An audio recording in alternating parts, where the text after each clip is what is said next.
In the short 200 or so year history of Antarctica, the continent has collected many mysteries.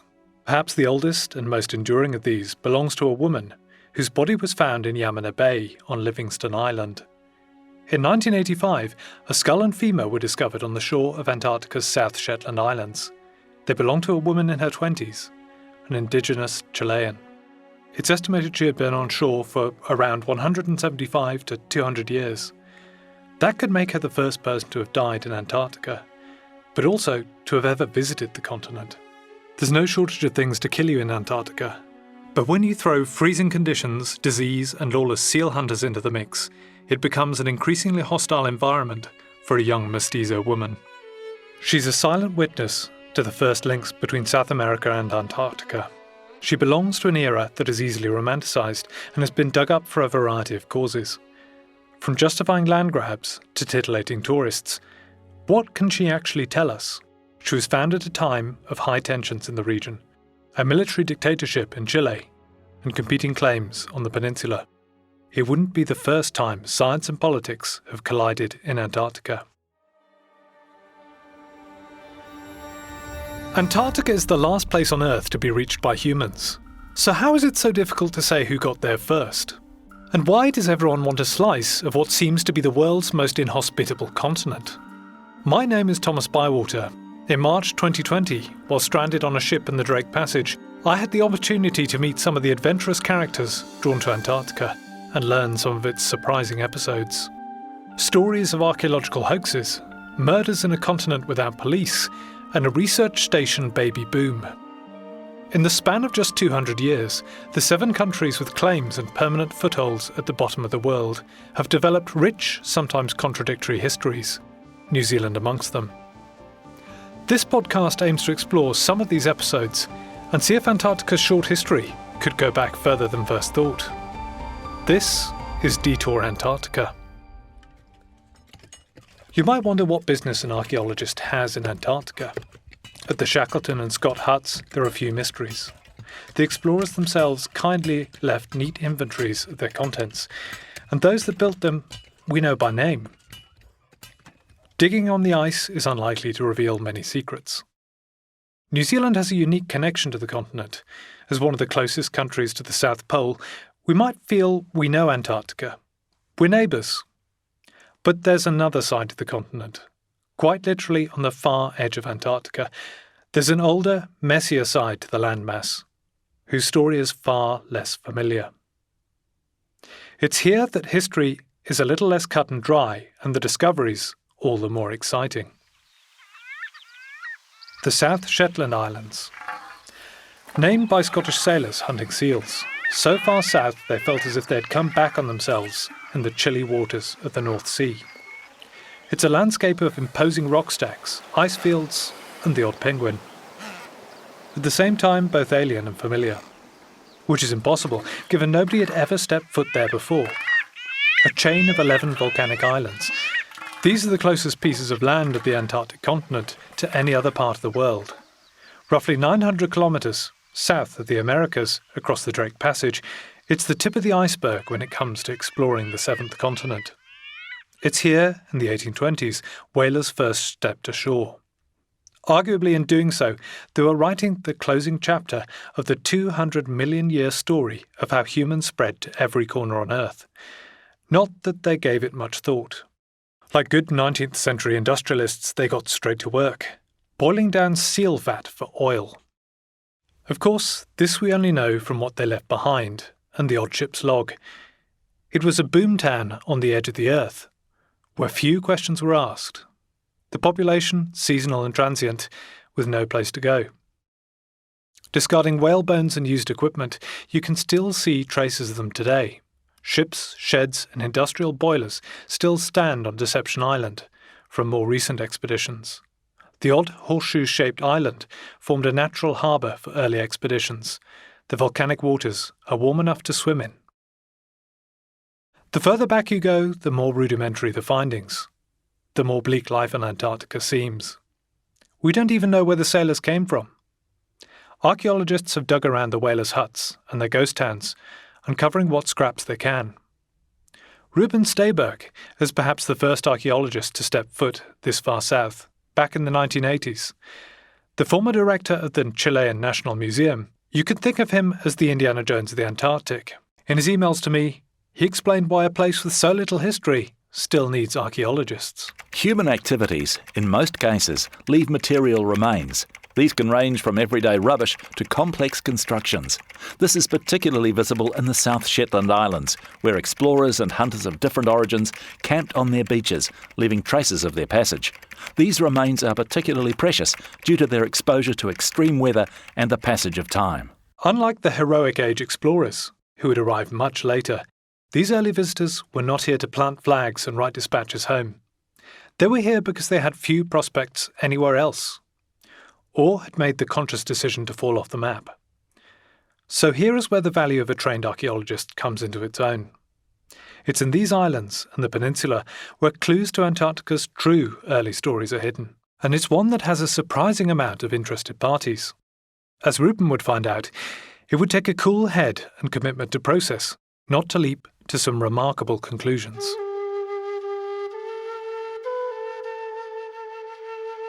How Ruben came to the South Shetlands is a story in itself. Just like Indiana Jones, Ruben's specialism was the Amerindian civilizations of the Andes, Peru, Machu Picchu, the lost cities of the Inca. So, when in the early 1970s a consignment arrived from Antarctica, it must have seemed like a mistake. Thousands of miles due south of Santiago, a team of marine biologists had been digging through the sediment when they unearthed an arrowhead. Later they found a second. In the 1970s, the Chilean scientist Victor Gallardo was studying underwater life of the South Shetland Islands, extracting samples from the seabed. He was working in a field laboratory from the University of Concepcion. It was here he found a projectile point inside one of the containers.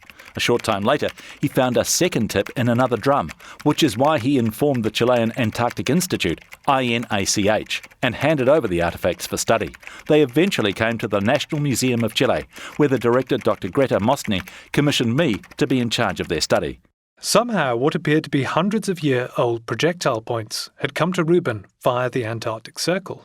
These were arrowheads older than Columbus, and they pointed to a sensational idea.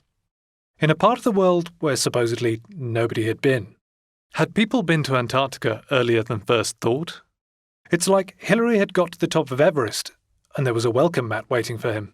If he were Harrison Ford, this would be the point where he jumps on the next plane to Punta Arenas and is whisked away on an icy adventure. But that's not quite how real archaeology works. The arrowheads of Antarctica continued to be a mystery. Theories emerged, few plausible. Perhaps the points were caught in the blubber of seals, evading hunters in Patagonia and then swum the gap. Less probable still was the idea that the indigenous hunters themselves might have made the crossing, paddling the Drake Passage in primitive canoes. A full 10 years later, he convinced the museum to launch a trip to the Antarctic islands. I considered it necessary to know the exact place where these pieces were found, to see it for myself, and asked INACH to organise an expedition. The trip was finally mounted in January 1983. That was our first trip to the Antarctic continent, and the beginning of a long investigation that required a total of 8 field campaigns. What you need to understand is that in this part of the world, there's a belief that people could have been travelling between the continents for centuries. Maybe before any Western philosopher had dreamt that there might be a southern polar continent, an ante to the northern Arctic. It's a story still told to tourists today. The indigenous tribes of South Chile are revered for their hardiness and ability to cope with extremes. All but wiped out as a culture, today Chile remembers its First Nations in almost mythical proportions, though this is in part for the benefit of visitors. The Selknam's surreal ritual masks appear on postcards and souvenirs, looming bark cones that make them look 8 foot tall. In the glacial fjords, the Yagan tribe are described in superhuman deeds, wearing little or no clothing, diving for fish and crustaceans in iceberg-strewn waters. The ability to swim like a fish and impervious to cold, they were a tough bunch for sure. It doesn't take much for guides to tell you that these were the most southerly indigenous peoples on Earth. From Santiago all the way to Puerto Montt. You'll certainly not find it taught in any classroom today. But it's a pet theory in this part of Patagonia. They were relatives of the Mapuches, very far away cousins. In the 1940s, there was another great migration, this time of European academics escaping post-war depression, the likes of Thor Heyerdahl, who came obsessed with exploring ancient boat links between South America and the Pacific. He was so sure, he sat in a balsa raft for 100 days, which carried him to French Polynesia.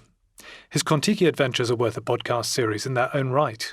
This was the end of a voyage which had carried us 4,000 miles westwards across the Pacific and 1,500 years back through time. My migration theory was not proved by the successful outcome of the Kon-Tiki expedition. What we did prove was that the Pacific Islands are well inside the reach of prehistoric craft from Peru. Around the same time, Frenchman Paul Rivet and Portuguese Mendes Carrera were looking at the distance between the tip of Cape Horn and the South Shetlands. Compared to Tahiti, the sub-Antarctic islands were a cakewalk. But what would it be like to paddle from South America to Antarctica? Would it even be possible? Fortunately, we can ask someone who's actually gone the distance. Ocean rower Fiann has conquered 8 oceans around the world and holds 11 world firsts for endurance records. The most dangerous ocean crossing in the world is from South America to Antarctica, to cross the treacherous Drake Passage in a rowboat. In 2019, Fiann was skipper on an expedition that did exactly that. Rowed from Cape Horn to Antarctica.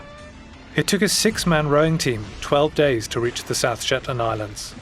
But they did it. Well, the polar oceans are very particular because on top of the endurance, the performance, the injuries, there is temperature and humidity that makes it completely different than the low latitude rows, because the winds come from all sorts of sides and we often have to row against the wind. And it's very psychologically burdening. If you have bad luck, you may have not one day to have anything drying. So that means that once something gets wet, and it will get wet because it's either the water or the rain or your sweat or your breath, and anything generates moisture, then you have it wet until the end. It is very difficult to see 12 days as an easy perspective to handle. It starts feeling a bit like eternity, because these moments are not easy. And that, I think, is where the biggest difficulty of these polar oceans is being constituted. And that's why so few people do it. Thinking of going to this wet sleeping bag that it literally feels like someone poured a bucket of water on it is not a fun experience.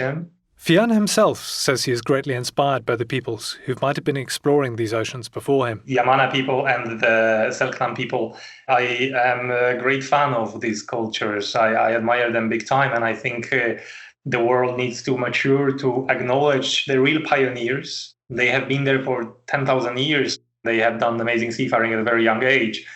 Rounding Cape Horn is like the holy grail of sailors. And they were doing it as teenagers in a self-made primitive boats, paddling boats. That's something to take seriously. The distance is outrageous, the water freezing.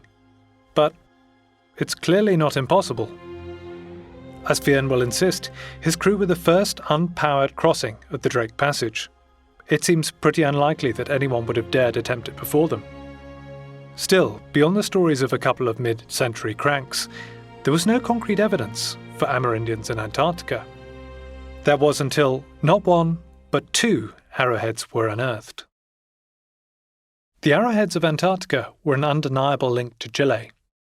They pointed to an exciting hidden history, one that many Chileans not only wanted to believe, but had been primed for. So is Fiann going to give his Guinness World Record back? I would be euphoric. I mean, I would.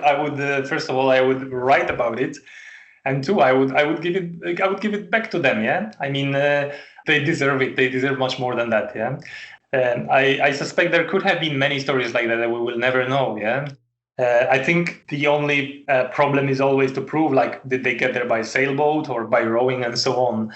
But if it was proven, I would just hand it over to them, that's all. Yeah, absolutely. He wants to see more evidence first. Those who have actually been to the South Shetlands are far more sceptical of these stories, particularly the archaeologists who came to explore the area and experience the conditions at their most extreme. We were camped on the Byres Peninsula. We got picked up by a Chilean, a large tug service sort of ship, and instead of going through the Bransfield Straits, they went back into the Drake Passage to go back to Maxwell Bay and sail straight into what turned out to be a 24-hour storm. We were just put in the boardroom, and basically the door shut, furniture flying everywhere. We were on benches propped up, each with our own bucket, throwing up the whole night. It was the wildest weather I have ever been in my life.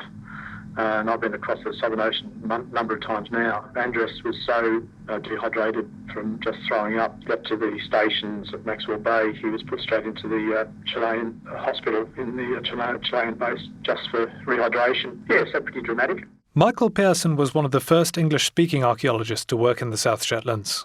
He joined Ruben's team in the early 2000s. As the region opened up to more international expeditions. That time I met Ruben and we got chatting, and I'd been to the Australian Antarctic a couple of times for Mawson's huts and the Australian bases, Macquarie Island, and I'd been with New Zealanders to the Scott and Shackleton huts, and he invited me to join his team through the Chilean Museum. It was 2007. Michael was on an expedition with Stehberg, both seasoned Antarctic scientists. They had just spent days recovering a 200-year-old sled from the ice. As you can imagine, this is not your pensive dusting and cataloguing of ancient ruins. Entering the waters of the Drake Passage is a gamble, in what are known to be the roughest ocean crossings in the world. Just getting to and from the sites can be a wild experience. It was the four of us archaeologists, Andreas Zarankin from Argentina, Michael Pearson of Australia, and Carolina Gatticia from Chile, touring the Byres Peninsula when we saw parts of a sled in the ice shelf about to fall into the sea. Digging it out, we found 90% of the sled intact, but transferring it to the base camp 5 k's away was the most difficult task we have ever done in our lives. Made out of 11 wooden logs, saturated with water, it weighed a lot. After 3 round trips carrying 50 kilos each, we were physically very destroyed. I was left with sciatica and was unable to move for a month. Zarankin suffered dehydration and had to be treated at the Chilean base hospital. Nobody has any idea how difficult the work of rescuing an archaeological piece can be. The article that was published gave an account of the results obtained, but not the details of just what it took to haul it out of the ice. After countless trips south, both Michael and Ruben were aware of the conditions associated with crossing the stretch of water which separates Antarctica from the Americas. Michael has his reservations about doing it in a Fuegan canoe. Even Terra del Fuego, you're talking of 900 kilometres of some of the roughest seas in the world. The Fuegan canoes were extremely small, and while seaworthy within the channels of Terra del Fuego, it's not akin in any way, shape or form to the Polynesian excursions to the south, because the whole Polynesian diaspora is based on long distance journeying to find and establish new settlements. That is why that Polynesian spread across the Pacific and to New Zealand, and then to the Auckland Islands happened. So you can see it in the context that there's a history of that, and there's a reason for that happening, and there's the technology to do it. Extremely good ships. That isn't the case in South America. But back in 1983, on what would be his first journey to Antarctica, Ruben went with an open mind. He was there to explore the area and how such finds could be possible. After visiting Bahia Almirantasco, one of the places where the biologist Gallardo found the projectile points, we realised that something was wrong. Scooped off the seabed in a shallow bay, the discovery was made by a scientist looking for krill and tiny life forms. The arrow was plucked from the water by chance. The find was made at a depth of 20 metres on the seabed, where it was very difficult for an archaeological site to exist. Nearby Dufale Island did not show any traces of human presence either. Even stranger was what was found on the arrows themselves, or rather, not found. A sample of the seabed that we obtained with the help of the Polish Artowski base showed the stones were encrusted with sea salts and benthic life, none of which was found on either of the 2 arrowheads. So what was happening? The stone arrows presented a strong coloration that's formed by their prolonged exposure to the sun, maybe over hundreds of years. They were typical of arrowheads and carving shapes made by the indigenous people who inhabited the Chilean coasts. The arrows were undoubtedly original. They were undoubtedly ancient. But they had only come to the islands recently. And there have been other stone artefacts found in that context as well. There have been some other stones found which Ruben analysed, which were clearly salted into shallow marine deposits by some a joker. They've disproven that issue. Clean and aged by sunlight, they had not been in the silt for long, possibly until only briefly before being rediscovered by the baffled researchers. The conclusion of the study of the arrowheads was that their origin was not Antarctic.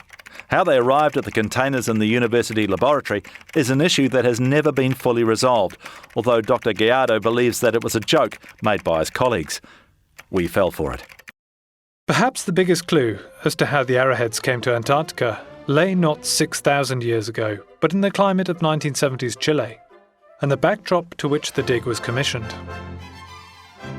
Perhaps it was a prank, but it came at a time when Chile was looking to find links to the continent.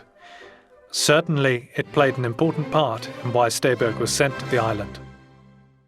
Antarctica was something of a personal project for Augusto Pinochet. The dictator made several visits to the continent. He established the country's first permanent base, via Las Estrellas on King George Island. The Chilean general took power in 1973. It was an era that led to a 17-year military dictatorship, a dark period which overshadowed everything from Santiago to the South Pole. But that was still to come. The recently instated Pinochistas had an interest in cultivating claims to Antarctica, even if it was through the myth of ancient links between them and the Antarctic Peninsula. Ironically, Pinochet's regime was accused of repressing indigenous peoples, such as the Mapuche, denying claims, and sometimes even their existence. However, in this corner of Antarctica, they might make an exception, when it was useful to acknowledge indigenous cultures. Having seized power in a military coup, it seemed curious that these pretentious finds should turn up then. The dictatorship influenced all aspects of life for Chileans. Stehberg's expedition was no exception. A lot of the emphasis that Chile had put onto the Indian contact has a political basis. Ben, for example, was under instructions at all the sites he dug to dig a certain distance beneath the base levels of the sealing remains to see if there were any pre-sealing Indigenous settlement of Antarctica. An extremely unlikely, in fact one would say logically impossible prospect. The findings were plants. Not everyone was happy to learn the truth about the hoax. Ruben faced accusations of being anti-patriotic, of working to undermine Chile's claim as an Antarctic nation. But the hoaxers never came forward, and Ruben never pressed too hard to find out what was really behind the stunt. He could hardly accuse a Chilean dictator of planting the arrowheads without consequence. I don't think that what happened to the arrowheads can be called scientific fraud. There was no intention of making a hoax. They were not found on an archaeological investigation as such. If indeed some students from the university put these projectile points in the samples, the objective was not to create fraudulent results, but to play a prank on the researcher. In any case, the unexpected find was what launched the field of Antarctic archaeological investigation. We would not be there without it. Gallardo did the right thing in reporting it to INACH and requesting a detailed investigation of the case. By the 1990s, Pinochet was gone. It was a new era in exploring the Antarctic islands and international cooperation. Ruben returned with ICOMOS and international conservation workers to get hold of the real story of early Antarctica. It was a land of seals, pirates, and indentured workers. There may have been no more arrowheads, but they did make equally interesting discoveries. Remains of cultures that were undeniably South American, mixed in with the whalers. While the discoveries were from the past couple hundreds of years rather than thousands, Ruben and Michael helped piece together the relatively unknown first visits to Antarctica. Typical of the merchant marine context of the day. Any ship would have that mix of people on it. It's interesting, at least 2 of the ships went from Australia to the South Shetlands. Some of them were experienced sealers who'd been sealing in New Zealand and the Bass Strait, Macquarie Island, but others were not experienced sealers. Driven by depleted whaling populations, the area was a sub-zero boomtown. Some sealers left accounts of year-round habitations, surviving the harsh, sunless winter in whale-burnt shanties. It's this bleak setting that our dead mestizo woman would have known. And extremely rugged life. So from the archaeological sites, we're able to tell sort of the clothing that they had, which is very, very basic. Canvas, some leather, knitted woolens, that sort of thing. Their food, we know they took with them some of the basic stores of salt meat and flour, the normal things which they would have on ship, but in very small amounts. But they then ate penguins, seals, probably totally blackened because of the use of the elephant's blubber for fuel. Some of the more exciting discoveries show that Amerindian cultures had indeed made it to the continent. This was not independent of sealers, but as part of the ramshackle community of hunters. We found other stone artefacts, though none of them as old as the arrowheads. When we embarked on our mission to prove the presence of American Indians among the seal hunters, we found several stone tools of clear Indigenous manufacture. Cutting tools and sharpeners amongst the camps on Desolation Island. This filled us with joy. It was the proof that we were right. These must be considered one of the most important discoveries because they revealed a people that historical texts had not recorded. They proved that the indigenous people of the South American extremes were there, and their presence dates back to the beginning of Antarctic exploration.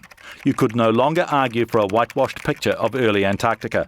The British were not the first to discover the continent, because there were people from another origin arriving at the same time with them. Perhaps the most irrefutable evidence was the remains of our young Amerindian woman. The skull and femur were evidence not only of early human life, but death in the sealing colonies.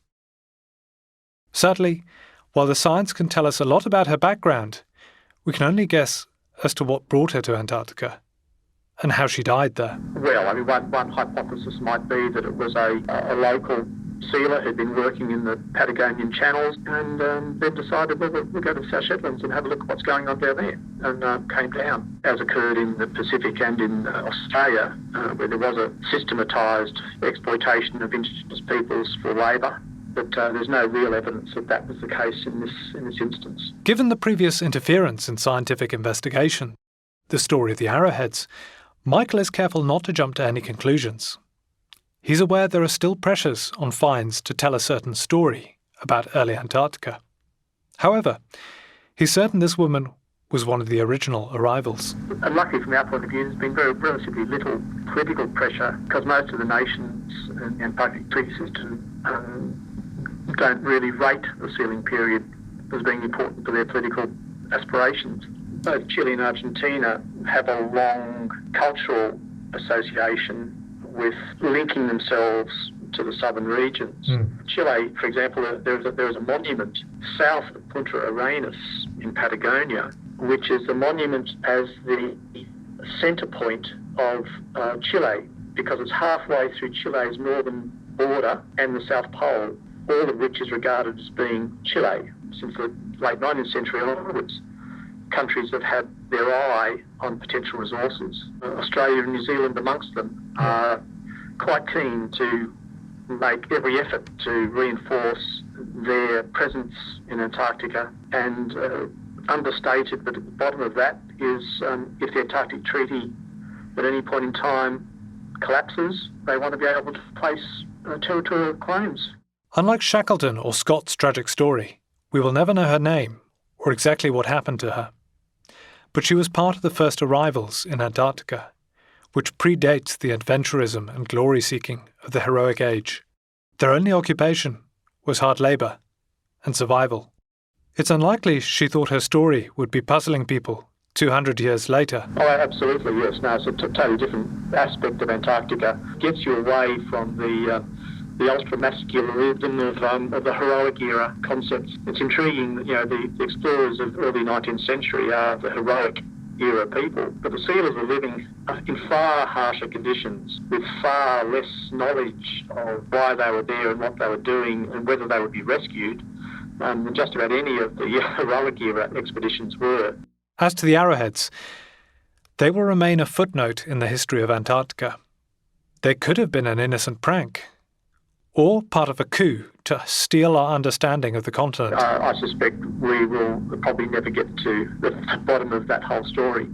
But setting that aside, it's quite clear that at least in one case, there were Amerindian people brought to the South Shetlands. Still under lock and key at the Museum Nacional de Chile, their true origins can only be guessed at. Since nobody ever came clean about how they came to be planted in the samples, we may never know when or where the stones started out on their trip to Antarctica. They may be over 500 years old, but now their past is so muddied and convoluted as to be unknowable. Instead, they're artefacts that tell us a different story, one of buried territorial claims and tensions that still exist today. The Antarctic Treaty suspends these territorial claims, but that hasn't stopped treaty members carefully cataloguing their links to the continent, if, for whatever reason, the treaty should one day end. You have been listening to Detour Antarctica. This podcast has been written and voiced by me, Thomas Bywater. Each episode has been mixed and engineered by Tash Chittock, with special thanks to Ethan Sills, Francis Cook, Steph Holmes, Andrew Laxon, David Rowe and Nadia Tolich. This series wouldn't have been possible without the translation of Damien Venuto, an input from the experts and scientists that call Antarctica home. Ruben Stehberg, Fiann and Michael Pearson. For imagery, details and Herald premium content on the Antarctic stories we covered, and to find more podcasts like this one, go to nzherald.co.nz or listen on iHeartRadio or wherever you get your podcasts.